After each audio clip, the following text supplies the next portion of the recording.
घरोघरी मातीच्या चुली मालिकेच्या आजच्या भागामध्ये आपण पाहत आहोत इकडे आता जो ऋषिकेश आहे त्याला पोलीस स्टेशनमध्ये आणलेलं असतं आणि ऋषिकेशला पोलीस स्टेशनमध्ये आणल्यानंतर आपण पाहतो की इकडे आता जे इन्स्पेक्टर आहे ते म्हणत असतात तुमचा हा जो माज आहे ना तो खूपच जास्त वाढत चाललेला आहे।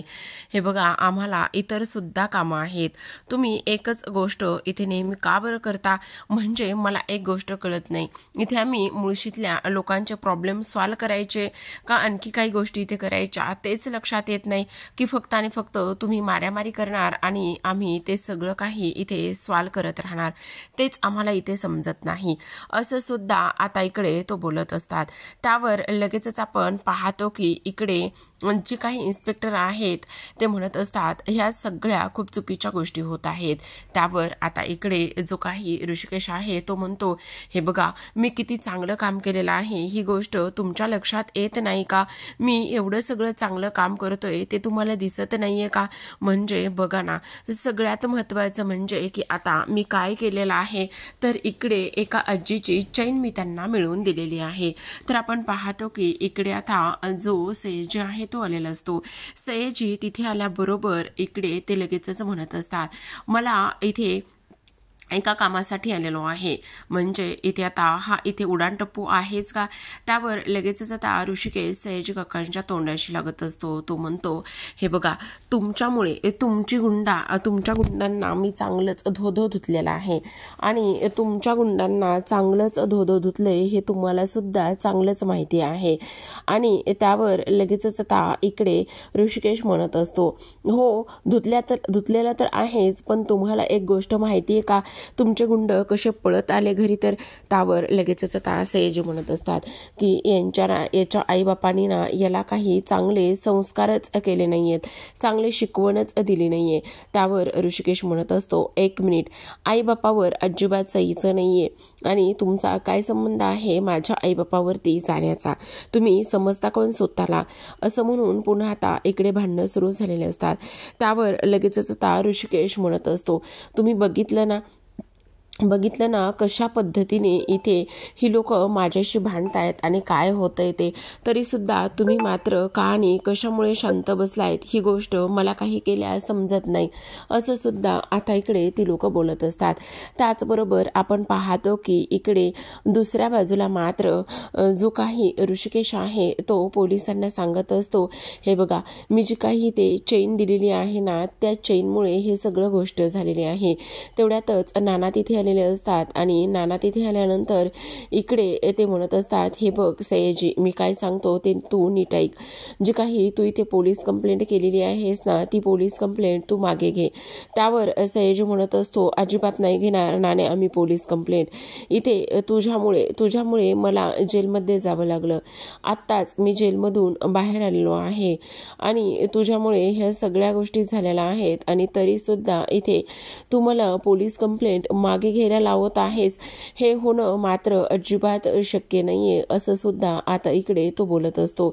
त्यावर आता इकडे नाना म्हणत असतात हे बघ ज्या काही गोष्टी इथे झालेल्या आहेत त्या गोष्टींचा तू एवढा असा विचार करू नकोस। त्यावर लगेचच आता आपण पाहतो की इकडे दुसऱ्या बाजूला जे काही सयाजी आहे तो म्हणत असतो हे बघ मला ह्या सगळ्या गोष्टी अशा अजिबात नाही करायच्या, कारण काही जरी झालं ना तरी सुद्धा इथे माझ्या पोराची बेल ही होणारच आहे। सयाजी तू केस मागे घेणार आहेस का? त्यावर सयाजी म्हणत असतात नाही मी केस अजिबात मागे घेणार नाही, काही जरी झालं ना तरी सुद्धा याला चांगलंच इथे जेलमध्ये सोडू द्या, या फक्त आणि फक्त इथे मारामारीच करत आहे, असं इकडे आता ते बोलत असतात। त्यावर लगेचच आपण पाहतो की इकडे नाना म्हणत असतात मी माझ्या पोराची बेल तर करून घेऊन जाणारच आहे, त्यामध्ये काहीच वाद नाहीये, पण सगळ्यात महत्त्वाची एक गोष्ट सांगू का की इथे काही जरी झाले ना तरी सुद्धा इथे सयाजी म्हणत असतो आता जरी तू इथे बेल करून घेऊन गेलास ना तरी सुद्धा इथे मी त्याला कधीच माफ करणार नाही, असं म्हणून आता वकील साहेबांनी जे काही बेलचे पेपर तयार करून आणलेले असतात ते बेलचे पेपर इथे देण्यात येतात आणि लगेच आता ऋषिकेशला ती लोक घरी घेऊन जातात। आता आपण इकडे दुसऱ्या बाजूला पाहतो की कावेरीने इथे आता ऐश्वर्याकरिता कॉफी बनवून आणलेली असते आणि कॉफी बनवून आणल्यानंतर इकडे आता ती म्हणत असते, काय ग कसलं काम करतेस? त्यावर ती लगेचच म्हणत असते, मी ना खूप महत्त्वाचं काम करत आहे. म्हणजे इथे तू त्या हाटलाचंच काम करतेस का ग? तेच काम दिसतंय ना बहुतेक त्या हाटलाचं. त्यावर लगेचच आता इकडे ती म्हणत असते, अगं आई हॉटेल वगैरे काय म्हणतेस ग? ते रेस्टॉरंट आहे. अच्छा रेस्टॉरंट आहे, मग कुठपर्यंत आलंय त्याचं काम? त्यावर ती म्हणत असते, हे काय तेच तर काम सुरू आहे, त्याचंच इथे आम्ही सगळं करतोय. अच्छा मग तो काल आलेला मुलगा कोण ग? तो अगं त्याच्यासोबत तर इथे मी पार्टनर झालेली आहे ना, आणि त्याच्यासोबत पार्टनर झालेली असल्या कारणाने आम्ही दोघं तेच तर इथे काम करतोय ना, असं सुद्धा आता इकडे ते बोलत असतात. त्यावर लगेचच आता आपण पाहतो की तो मुलगा खूप चांगला आहे ग, असं इकडे कावेरी म्हणत असते. हा आई तुला सांगू का, तो खूप हुशार आहे. तो एवढा ब्रिलियंट आहे म्हणून काय विचारू, खूप हुशार आहे तो. हो तेव्हा कावेरी म्हणते, म्हणजे माझ्या मुलीची जी काही चॉईस आहे ती खूपच चांगली आहे म्हणायचं, हो की नाही? त्यावर लगेचच आता इकडे ती म्हणत असते, आई प्लीज चॉईस वगैरे ह्या सगळ्या गोष्टी तू अजिबात आत्ता बोलू नकोस. त्यावर लगेचच आता इकडे कावेरी म्हणत असते, म्हणजे मला नाही समजलं तुला काय म्हणायचंय ते. अगं हो मी तुला तेच सांगते, चॉईस वगैरे ह्या सगळ्या गोष्टी तू अजिबात बोलू नकोस. कारण तुला सांगू का, इथे त्याला म्हणजे जो काही आपला मकरंद आहे ना, मकरंद त्याची चॉईस आणि माझी चॉईस खूप वेगळी आहे. तो मला अजिबात मॅच करत नाही. आणि तुला एक गोष्ट सांगू का, त्याला ना वेगळीच मुलगी आवडते. काय सांगतेस? हो आणि प्लीज इथे तो माझ्या टाईपचा नाही आहे. मग मला एक गोष्ट सांग ना, तुला कसा मुलगा हवाय? त्यावर ती लगेचच म्हणत असते, आता मला सांग इथे एक गोष्ट की जर मला एखादा डॉक्टर, इंजिनियर आणि त्याचबरोबर माझ्या स्टेटसला शोभेल असाच मला मुलगा भेटणार आहे की नाही? त्यावर इकडे कावेरी म्हणत असते, हो म्हणजे कसं आहे ना, मला जर सांगितलंस ना तर मी एखादा मुलगा वगैरे शोधेल ना. त्यावर लगेचच आता इकडे ऐश्वर्या म्हणते, आई प्लीज अजिबात नाही तू अजिबात मुलगा वगैरे शोधण्याच्या भानगडीमध्ये तू पडू नकोस, असं इकडे ती म्हणत असते. आणि तुझी चॉईस मला चांगलीच माहिती. तर आपण दुसऱ्या बाजूला पाहतो की इकडे आता जो काही सौमित्रा आहे तो मात्र अवंतिकाला कॉल करत असतो. आणि अवंतिकाला कॉल केल्यानंतर इकडे तो म्हणतो, हे अवंतिकाचा फोन का लागत नाही? तेवढ्यातच सारंग तिथे आलेला असतो. आता सारंग म्हणत असतो, काय मग बंधुराजे कोणाला फोन करतायत? बहुतेक अवंतिकाचा फोन लागत नाही वाटतं, अवंतिकाला खूप मिस करतायत वाटतं, अवंतिकाला बोलायचं आहे वाटतं आमच्या बंधुराजांना, असं म्हटल्यानंतर आता लगेचच तो म्हणत असतो, सारंग तुला काय माहिती रे अवंतिकाबद्दल? तेव्हा तो म्हणतो, मला माहिती तू कोणाला फोन करतोयस तर. अवंतिकाच ना? नाही सारंग मी कोणालाही फोन करत नाही. हो मी ऐकलं तू कोणाला फोन करतोयस तर. त्यावर तो लगेचच म्हणत असतो, त्याचं काय आहे ना दादा, मला ना 100 रुपये दे ना. चल माझ्याकडे 100 रुपये वगैरे नाही आहेत. बरं ठीक आहे नको देऊ 100 रुपये, मी ना आईला जाऊन सगळं काही सांगतो, आईना आणि नानांना दोघांनाही सांगतो अवंतिकाबद्दल. नाही सारंग मला ब्लॅकमेल करायचं नाही, मग चल ना दे मला 100 रुपये दे. असं म्हणून आता सारंग लगेचच त्याच्याकडून 100 रुपये काढून घेतो आणि तो म्हणतो, दादा नाहीये ना तर काय करू, खूप भूक लागली. हो जा खा, हे सगळे दादाचे लाड आहेत, दादामुळे ह्या सगळ्या गोष्टी होत आहेत कळतंय मला. असं म्हणून तो लगेच 100 रुपये त्याला देतो आणि म्हणत असतो, आता मला हे माझ्या हातामध्ये 100 रुपये आलेत ना त्यामुळे मला खूप छान वाटतंय. अच्छा पुन्हा मला ब्लॅकमेल करतोयस? नाही रे ब्लॅकमेल वगैरे करत नाही. तेवढ्यातच आता गाडी आलेली असते आणि त्या गाडीमध्ये ऋषिकेश आलेला असतो. आणि तेव्हा आपण पाहतो की दादा तू आलास ना, मला अजिबात करमत नव्हतं तू इथे नव्हतास तर, असं आता इकडे तो त्याला सांगत असतो. त्यावर लगेचच आता आपण पाहतो की इकडे जे काही नाना आहेत ते मात्र घरामध्ये गेलेले असतात. आता नाना घरामध्ये गेल्यानंतर इकडे सुमित्रा म्हणत असते, अहो तुम्ही आलेला आहात, मग ऋषिकेश कुठे? त्यावर लगेचच ऋषिकेश येतो आणि तेव्हा सुमित्रा म्हणते, ऋषिकेश तू आलास, बघ मला खूप जास्त आनंद झालाय. तू नव्हतास ना तर मला अजिबात करमत नव्हतं. तुला तिथे पोलीस स्टेशनमध्ये मारलं तर नाही ना? त्यावर नाना म्हणत असतात, अगं पोलीस स्टेशनमध्ये याला कोण मारेल? उलट तुला एक गोष्ट सांगू का, हाच तर मारामारी करतो ना, आणि म्हणून मला असे उपद्व्याप करावे लागतात. आज इथे सगळ्यांसमोर मला नाक खाली घालावं लागते ह्या एका पोराच्या ह्या अशा वागण्यामुळे आणि तेव्हा ह्या अशा मारामारीमुळे. त्यावर सुमित्रा म्हणत असते, अहो आत्ताच तर तो घरी आलाय ना, मग कशाला उगाचच तुम्ही ह्या सगळ्या गोष्टी बोलताय त्याच्यासोबत? नका ना असं बोलू, माझं पोरगं किती भूक लागली असेल. त्यावर त्यावर आता इकडे नाना म्हणत असतात, करा जे काही तुम्हाला लाड इथे करायचे आहेत ना ते करा, पण 1 मिनिटं, ही तुझी सुमित्रा अशी माया अडवी येते, ममता अडवी येते ना, म्हणून मी काही करू शकत नाही. पण आता तुझ्या पोराला नीट समजावून सांग की इथून पुढे नीट वागायचं. त्यावर लगेच आता इकडे सुमित्रा म्हणते, हो ठीक आहे, बोलला तो, हो बोलला.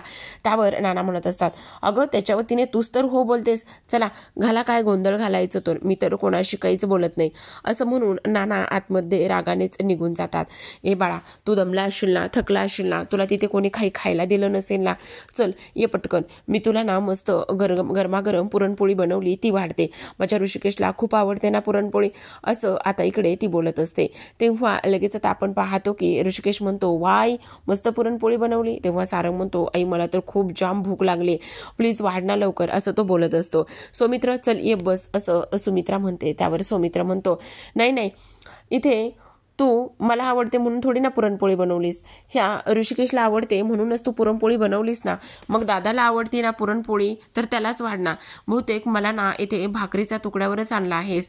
तेव्हा लगेच आता ही लोक हसायला लागतात आणि ही लोक हसायला लागल्यानंतर आता आपण पाहतो की लगेचच इकडे जो काही ऋषिकेश आहे तो मुद्दाम म्हणत असतो, म्हणजे मला तर असं वाटतंय की याला आपल्याला पुरणपोळीच्या तुकड्यावर आणले आणि याला भाकरीच्या तुकड्यावर आणले. ए आई मस्त आणखी तूप वगैरे दे ना, मला खूपच छान लागते पुरणपोळी. आणि आई तुला एक गोष्ट सांगू का, इकडे तू ही पुरणपोळी नानांना सुद्धा दे, नानांना जर पुरणपोळी दिलीस ना त्यांना सुद्धा आनंद होईल आणि त्यांचा राग सुद्धा थोडासा शांत होईल काय. त्यावर लगेच आपण पाहतो की इकडे आता जी काही सुमित्रा आहे ती म्हणत असते, हो चालेल, काही एक हरकत नाहीये, समजलं, तुम्ही खायचं बघा, असं म्हणून आता ती लगेचच आता दुसऱ्या बाजूला जी काही जानकी आहे तिने जे काही काका आहेत प्रधान काका त्यांच्याकरिता चहा दिलेला असतो आणि त्यांना चहा दिल्यानंतर ते म्हणत असतात, जानकी 1 नंबर चहा झालेला आहे बघ, खरंच हा चहा पिऊन मला खूप आनंद झालाय. त्यावर लगेचच आता इकडे ती म्हणत असते, हो का, खूप आनंद झालाय ना तुम्हाला हा चहा देऊन, मग प्या. आता जानकी कुठे चालली तुझी हे सगळं काही आवरण्याची. त्यावर लगेचच आता आपण पाहतो की इकडे जानकी म्हणत असते, आज मी ना इंटरव्ह्यूसाठी चालले आहे, कसं आहे ना नोकरी करेल, त्याचबरोबर नोकरी केल्यानंतर 2 पैसे हाताशी येतील आणि 2 पैसे हाताशी आल्यानंतर आता मग मला सगळ्या गोष्टी व्यवस्थित करता येतील. म्हणजे आता लगेचच जे काही प्रधान काका आहे ते म्हणतात, अरे वा, कल्पना तर खूपच चांगली आहे. त्यावर आता लगेचच इकडे आपण पाहतो की दुसऱ्या बाजूला जानकी म्हणते, म्हणजे राहिलेलं शिक्षण त्याचबरोबर काही आश्रमामध्ये सुद्धा पाठवता येतील ना. आणि तेव्हा लगेच इकडे ते म्हणतात, अजून सुद्धा आश्रमाची तुला ओढ आहेच का. त्यावर जानकी म्हणते, मी आश्रमाला कधीच विसरणार नाही, कारण आश्रमाने मला खूप काही गोष्टी दिल्यात आणि जिथे आपण लहानाचे मोठे झालो त्या गोष्टी मी कशा काय विसरेल, असं जानकी बोलत असते. तेव्हा आपण पाहतो की इकडे प्रधान काकू आलेले असतात. आता प्रधान काकू आल्याबरोबर त्या म्हणत असतात, अगं कुठे निघालीस तू, मी ना ऑफिसला जाणार, माझा आज इंटरव्ह्यू आहे ना म्हणून मी जाणार आहे. अगं असं काय करतेस, आज माझ्या मुलीला बघण्यासाठी पाहुणे येणार आहेत, मस्त जा आणि पटकन इथे पोहे घेऊन ये, कारण पोहेचा कार्यक्रम आहे. त्यावर प्रधान काका म्हणतात की अगं काय करतेस हे तू, असं कोणी वागतं का, आणि त्याबरोबर तिला हे सगळे कामं सांगतेस, इथे मी आणतो किंवा छोटीला उठव ना. तेव्हा जानकी म्हणते, असू द्यात, कुठे आहे दुकान मला ते सांगा. त्यावर लगेच प्रधान काकू म्हणतात, इथे जवळच आहे, पटकन जा आणि पोहे घेऊन ये, कारण कांदा पोहेचा कार्यक्रम आहे, असं इकडे आता ते सांगतात. आता जानकी लगेचच पैसे घेते आणि पैसे घेऊन पोहे आणण्यासाठी निघते. आता जानकी पोहे आणण्यासाठी निघाल्यानंतर इथे मात्र प्रधान काका त्या प्रधान काकूवर ओरडत असतात. ते म्हणतात, अगं तुझं हे काय चाललंय सगळं, वेडी आहेस का तू, म्हणजे मला एक गोष्ट सांग, एखादं काम करायला लागलं म्हणून त्याच्याकडून कितीही कामं करून घ्यायची का गं, मूर्ख आहेस का तू, म्हणजे मला एक गोष्ट सांग, इथे आता ती मोलकरीण आहे का, आपल्या घरामध्ये राहायला आली म्हणजे ती मोलकरीण तर नाही ना. त्यावर लगेचच आता आपण पाहतो की इकडे दुसऱ्या बाजूला त्या म्हणतात, असू देत ना, काय फरक पडतो, थोडीफार कामं केली तर काही फरक पडत नाही, असं इकडे आता ते बोलत असतात. तेव्हा इकडे आता ऋषिकेश आणि त्याचबरोबर जो काही सारंग आहे ते दोघे जण सुद्धा रस्त्याने चालत असतात. आता ते दोघे जण इथे रस्त्याने चालत असताना जो सारंग आहे तो म्हणत असतो, दादा खरं सांगू का, बुलेटची सवय ना तर पायाने चालावंसच नाही वाटत आहे. त्यावर इकडे तो म्हणत असतो, हो तू बोलतोयस ना ते अगदी बरोबर आहे, पण आता काय करणार, आज बुलेट नाहीये ना, आपण असू देत ना, त्यानं काय फरक पडतोय. अरे हो ना दादा, पण तुला एक गोष्ट सांगू का, मी सगळ्यात महत्वाची. तेव्हा आता इकडे ऋषिकेश म्हणत असतो, बुलेट सारखं धावायचं का, आपण शर्यत लावूया. काय शर्यत? हो, आपण ना मस्त शर्यत लावूयात. तू तिथपर्यंत धाव आणि तिथपर्यंत धावल्यानंतर जो पहिला त्या किराणा दुकानापर्यंत जाईल तो जिंकेल, असं म्हणून सारंग आणि ऋषिकेश धावतात. आता समोरून जानकी पोहे घेऊन येत असते. आता ऋषिकेशची धडक इथे जानकीला होते आणि ऋषिकेशची धडक जानकीला झाल्यानंतर आता मात्र जानकीने आणलेले सगळे पोहे सांडलेले असतात. सगळे पोहे सांडल्यानंतर जानकी ऋषिकेशच्या अंगावरती पडलेली असते. ऋषिकेश खाली जमिनीवर पडतो तर जानकी त्याच्या अंगावर पडलेली असते. आता दोघे जण सुद्धा एकमेकांच्या नजरेमध्ये हरवून जातात. आता तेवढ्यातच इकडे जो सारंग आहे तो बाजूला ह्या दोघांना पाहत असतो आणि तेव्हा तो लगेचच म्हणत असतो, बहुतेक ह्या दोघांच्या कांदा पोह्याचा कार्यक्रम इथेच झाला बहुतेक, असं तो म्हणतो. आणि तेव्हा हे दोघे जण सुद्धा लगेचच उठून उभे राहतात. आता दोघे उठून उभे राहिल्यानंतर आता जानकी म्हणत असते, अरे ए बैला, काय धावत होतास, डोळे काय कुठे बंद करून धावत होतास की काय बैला, माझे सगळे पोहे इथे वायाला गेले आणि तुझ्यामुळे माझ्या सगळ्या पोह्यांची वाट लागली. त्यावर आता इकडे ऋषिकेश म्हणतो, काय गे बैल कोणाला म्हणतेस ग, मला बैल म्हणतेस. तेव्हा इथे जानकी त्याच्याकडे हातवाडे करूनच पाहत असते आणि बोलत असते. तेव्हा इकडे ती म्हणत असते, तू तोच आहेस ना, तू तोच आहेस ना. त्यावर इकडे आता लगेचच ऋषिकेश म्हणत असतो, तू पण तीच आहेस ना, ती जत्रेवाली. आता लगेचच दोघे पुन्हा गोल फिरतात आणि म्हणत असते जानकी, अरे बैला, डोळे बंद करून चालत होतास का, असं इथे कोण धावतं रे, मूर्खासारखं, लहान आहेस का तू असं धावायला आणि ह्या सगळ्या गोष्टी इथे करायला, असं बोलल्यानंतर आता इकडे मात्र ऋषिकेशची आणि जानकीची पुन्हा भांडणं सुरू झालेली असतात. तर आपण दुसऱ्या बाजूला वळूयात. दुसऱ्या बाजूला आता इकडे प्रधान काकूंच्या घरी पाहुणे आलेले असतात. प्रधान काकू म्हणत असतात, या या या बसा बसा. त्यांचा पाहुणचार करायला त्या सुरुवात करतात. त्या म्हणतात की तुम्हाला घर शोधण्यासाठी काही त्रास तर झाला नाहीये ना, तुम्हाला घर आरामात सापडलं ना. त्यावर लगेचच त्या पाणी घेऊन येतात आणि पाहुणे म्हणत असतात, नाही नाही, आरामात सापडलं, जो तुम्ही ॲड्रेस दिला होता ना त्याच ॲड्रेसवर आम्ही बरोबर आलेलो आहोत.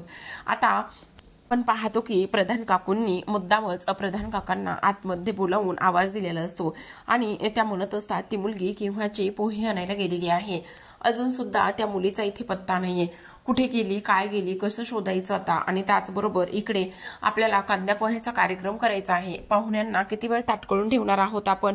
तर इकडे जानकी आणि ऋषिकेशची भांडणं लागलेली असतात. आता ऋषिकेश म्हणत असतो, तुला बघून चालता येत नाही का, तुला मी दिसलो नाही का. त्यावर इकडे ती म्हणत असते, तू तर एक नंबरचा उडान टप्पू आहेस. त्यावर आता इकडे बैल कुठला. त्यावर सारंग म्हणत असतो, माझ्या दादाला बैल म्हणायचं नाही. तेव्हा लगेच आता जानकी म्हणत असते, आला का दादाचा कैवारी, छोटा कुठला, काय रे शाळेत गेला नाहीयेस, अरे जा ना शाळेत, आई शोधत असेल ना तुला शाळेत पाठवण्यासाठी, असं म्हणून भांडणं लागलेली असतात. त्यावर लगेच आता ऋषिकेश म्हणत असतो, माझ्या भावाला काही बोलायचं नाही आणि तुझ्या पोह्याचं नुकसान झालंय ना, हे घे, किती नुकसान झालंय, 100 रुपये ना, हे घे, असं म्हणून आता खिशातले 100 रुपये काढतो आणि जानकीच्या हातामध्ये ठेवत असतो आणि म्हणत असतो, तुझे जेवढे पोह्याचं नुकसान झाले ना तेवढे पोहे घे आणि त्यानंतर बाकीचे सुद्धा तुलाच ठेव. त्यावर लगेच आता इकडे जानकी पुन्हा त्या सारंगला बोलत असते, कारण सारंग मात्र मध्ये मध्ये करत असतो आणि ऋषिकेशची बाजू घेत असतो. तेव्हा जानकी म्हणत असते, काय रे छोटी टोपी, तू पण आहेसच ना, तुला किती वेळा सांगितले रे, ह्या दादासारखाच तू सुद्धा बिघडून जाशील, एक नंबरचा बिघडलेला हा आहे, घोड्यासारखं इथे काय लावलेलं होतं काय माहिती, आणि त्यानंतर डोळे बंद करून बैलासारखा चालत होता. त्यावर ऋषिकेश म्हणत असतो, काय ग, मला सतत जनावरांची नावं काय देतेस ग, बैल काय, घोडा काय, तुझं काय चाललेलं आहे ग. त्यावर इकडे जानकी म्हणत असते, आहेसच बैलासारखा, मग बैलच नाही म्हणणार तर काय म्हणणार सांग ना. त्यावर लगेचच आता इकडे तो म्हणत असतो, हे घे पैसे आणि जा तुझे पोहे घेऊन ये. त्यावर जानकी म्हणत असते, पैशाने सगळ्या गोष्टी इथे विकत घेता येते असं वाटतंय का तुम्हाला, इथे माणसाचं मन जिंकण्यासाठी एक शब्द सुद्धा महत्वाचा आहे. त्यावर ऋषिकेश म्हणत असतो, तू तुझी काय अपेक्षा आहे? आम्ही रणदिवे आहोत, रणदिवे कोणाला माफी मागत नाही किंवा कोणाला सॉरी म्हणत नाही, समजलं? त्यावर आता इकडे सारंग म्हणत असतो, वा दादा वा, काय डायलॉग मारलायस? तेव्हा जानकी म्हणत असता, आला दादाचा कौतुक करणारा, अरे त्याच्यासारखाच तुला सुद्धा बिघडवलंय त्याने. आणि हा काय रे, हा तुझा काय कोण आहे रे, हा तुला सतत सोबत लागतो आणि ह्याला घेऊन फिरतोयस, बॉडीगार्ड आहे का तुझा तो? असं म्हणून जानकी आणि ऋषिकेशचे खूप वाद झालेला असतो. आता जे काही ऋषिकेशने पैसे दिलेले असतात ते पैसे जानकी लगेचच त्याचा हातामध्ये घेते आणि त्याच्या हातामध्ये ते पैसे ठेवते आणि म्हणत असते, तुझ्या ह्या पैशाची काही गरज नाही, समजलं? हे तुलाच ठेव आणि ह्या पैशाचा माज पुन्हा माझ्या समोर दाखवायचा नाहीये. असं म्हणून जानकी लगेचच तिथून निघून जाते.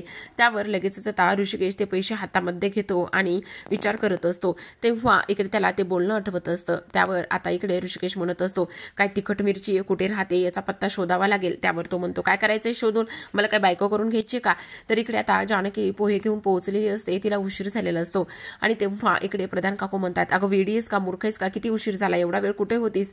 त्यावर लगेचच आता जानकी सांगायला सुरुवात करते. इकडे आता लगेचच ऋषिकेश ह्या सगळ्या गोष्टी बोललेला असतो. तर आता जानकीला पुढील भागामध्ये आपण पाहतो की तिला आता इंटरव्ह्यूसाठी जायचं असतं आणि मकरंदच्याच ऑफिसमध्ये तिला इंटरव्ह्यूसाठी गेल्यानंतर तिथेच मकरंद तिला जॉब देतो. आणि तेव्हा ती म्हणत असते, आज असं वाटतंय की देवच खरं तर मला भेटला, आज असं वाटतंय की देवाच्या पायाशी जाऊन हे सगळं काही ठेवावं. तेव्हा ती आता इकडे मंदिरामध्ये जात असते आणि ऋषिकेश आणि सारंग इथे मंदिरामध्ये नंबर लागताच इथे चालण्याचा प्रयत्न करतात दर्शनासाठी. तेव्हा जानकी म्हणत असते, हे सगळं काय आहे, बाकीच्या नंबरमध्ये आहेत, लाईनमध्ये आहेत. तेव्हा तो म्हणतो, रणदिव्यांसाठी लाईन नाही, समजलं? असं पुन्हा एकदा ऋषिकेश आणि जानकी समोरासमोर आलेले असतात. तर अशाच नवनवीन डेली मालिकांचे अपडेट पाहायचे असतील तर नक्की चॅनलला सबस्क्राईब करा. भेटूयात उद्याच्या भागात, तोपर्यंत